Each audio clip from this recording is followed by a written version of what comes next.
తెల్ల కాగితాలపై రాసుకున్న భూ కొనుగోలు ఒప్పందాల క్రమబద్ధీకరణకు తెలంగాణ రాష్ట్ర రెవెన్యూ శాఖ బుధవారం నోటిఫికేషన్ జారీ చేసింది. 2020 అక్టోబర్ 12 నుంచి అదే ఏడాది నవంబర్ 10 వరకు వచ్చిన దరఖాస్తులను క్రమబద్ధీకరిస్తామని తెలిపింది. భూభారతి చట్టం సెక్షన్ 6లోని సబ్ సెక్షన్ 1 కింద సాదా బైనామా పత్రాలను క్రమబద్ధీకరిస్తున్నట్లు పేర్కొంది. 2024 జూన్ 2కి ముందు భూమి తమ సాగులోనే ఉన్నట్టు సాదా బైనామా పత్రం కలిగిన పట్టాదారు పాసు పుస్తకం ఆధారంగా దరఖాస్తు చేసుకున్న చిన్న సన్నకారు రైతులు క్రమబద్ధీకరణకు అర్హులని వివరించింది. కనీసం 12 ఏళ్లకు పైగా భూమిని ఆధీనంలో ఉంచుకున్న వారి దరఖాస్తులను క్రమబద్ధీకరిస్తామని తెలిపింది. దీని ప్రకారం రాష్ట్రంలో 9.80 లక్షల దరఖాస్తులకు మోక్షం లభించే అవకాశం ఉంది.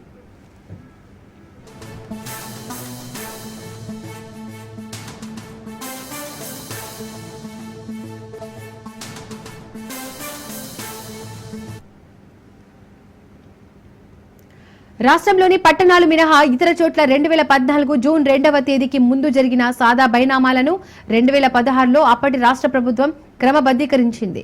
2020లో మరోమారి దరఖాస్తులను ఆహ్వానించింది. అయితే ఆర్ఓఆర్ 1971కి సవరణతో 2020 అక్టోబర్ 29న తీసుకొచ్చిన ఆర్ఓఆర్ 2020 చట్టంలో క్రమబద్ధీకరణకు సెక్షన్లు చేర్చలేదు. పైగా 2020 చట్టానికి ముందు ఆ తర్వాత దరఖాస్తులను స్వీకరించడం న్యాయ వివాదానికి దారితీసింది.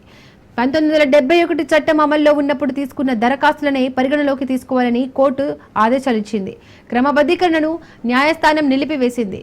అనంతరం రాష్ట్ర ప్రభుత్వం ఆర్డినెన్స్ తీసుకురావాలనుకున్న ప్రక్రియ మొత్తం నిలిచిపోయింది.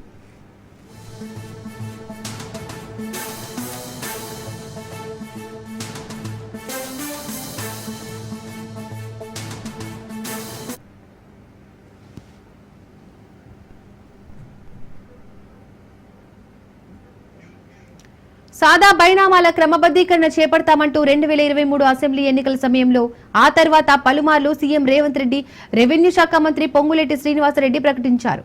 ఆ మేరకు న్యాయ వివాద పరిష్కారానికి చర్యలు చేపట్టారు. ఈ క్రమంలో సాదా బైనామా రైతులకు 13B ప్రొసీడింగ్స్ జారీ చేయడానికి హైకోర్టు ఇటీవల అనుమతి ఇచ్చింది. ఈ నేపథ్యంలో ప్రభుత్వం తాజా నోటిఫికేషన్ జారీ చేసింది.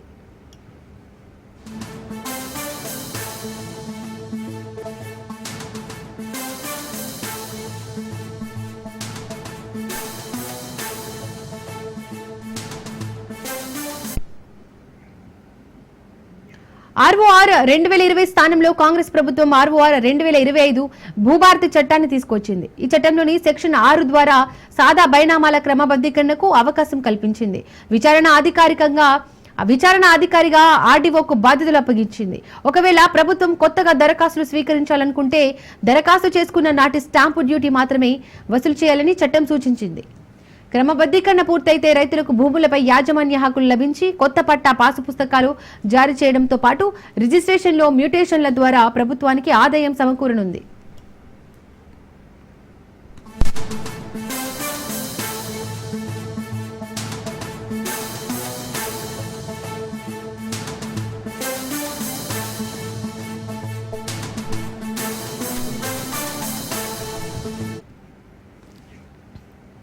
రాష్ట్రంలో తెలంగాణ భూభారతి ప్రకారం సాదా బైనామాల క్రమబద్ధీకరించనున్నట్లు సీసీఎల్ఏ లోకేష్ కుమార్ ఉత్తర్వులు జారీ చేశారు. దాంతో పెండింగ్ లో ఉన్న 9 లక్షలకు పైగా అప్లికేషన్లను పరిశీలించి రెగ్యులరైజ్ చేసేందుకు హైకోర్టు గ్రీన్ సిగ్నల్ ఇచ్చింది.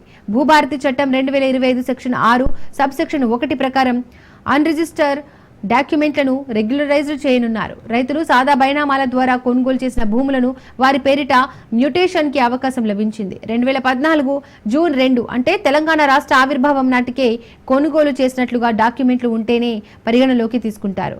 ఆ తర్వాత కొనుగోలు చేసిన వాటికి అవకాశం లేదని జీవోలో స్పష్టం చేశారు.